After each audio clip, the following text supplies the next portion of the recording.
everyone! Ang topic natin ngayon ay ang JM Fiang. Solid ang blessings na natatanggap ng JM Fiang ngayong taon. Kabi-kabilaan ang proyekto nilang dalawa. Talagang sila ngayon ang new gem ng ABS-CBN.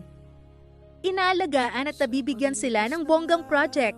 Sa ngayon, meron tayong aabangan sa real couple on and off cam na ito dahil first time nabibida sila sa isang movie together at mapapanood natin ito sa May 6, 2025. Ang first ever na movie ng JM Fiang ngayong taon, pinamagatang Almost Us. Sigurado mapapaiyak at na-excite na ang kanilang mga libu-libong tagahanga. Samantala, pinuri ng netizens si Fiang Smith dahil napakaklingi nito kay Miss Dina Bonaby.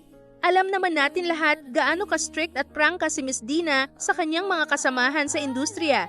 Pero ang isang Fiang Smith nagulat ang lahat dahil magkakasundo sila ni Miss Dina. Merong pagsasamahang proyekto sina Miss Dina at Fiang Smith. Isang teleserye ito na mami niya dito si Miss Dina sa nasabing teleserye. Super excited na talagang lahat sa lahat ng proyekto ng JM Fiang na gagawin at pagbibidahan.